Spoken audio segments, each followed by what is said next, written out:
பாரு பாப்பா, நல்லா கேட்டுக்க. என்ன பொறுத்த வரைக்கும் பணம் தான் முக்கியம். பணம் தான். அதுக்கு தான் இந்த தொழிலையும் நான் பண்ணிக்கிட்டு இருக்கேன். இதோ பார், நான் உங்களுக்கு கொடுத்த பணம் வட்டியோட இப்பவே வந்தாகணும். இனிமே ஒரு நிமிஷம் கூட உங்களை நம்பவே மாட்டேன். அண்ணா, அதுக்குன்னு இப்பவே எப்படின்னு தர முடியும்? அதெல்லாம் உங்க பிரச்சனை. நீங்க பாட்டுக்கு ஊரை காலி பண்ணிட்டு போயிட்டீங்கன்னா நான் என்ன பண்ண முடியும்? இதோ பார், அதனால நீ என்ன பண்றனா, நேரா போய் எனக்கு சேர வேண்டிய பணத்தை வட்டியோட ரெடி பண்ணி கொண்டு வா. அது வரைக்கும் இந்த பாப்பா இங்கே தான் இருக்கும். அண்ணே அண்ணா, இப்படி சொன்னா எப்படின்னு? இவ்வளவு எப்படின்னு நான் இங்க விட்டுட்டு போறது?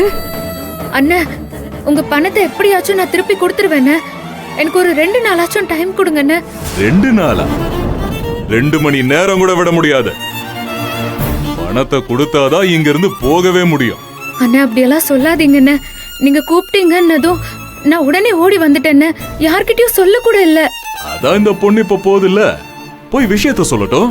சொல்லி பணத்தை வாங்கிட்டு வந்து கொடுத்துட்டா நான் உன்னை கையோட அனுப்பி வச்சிடறேன்.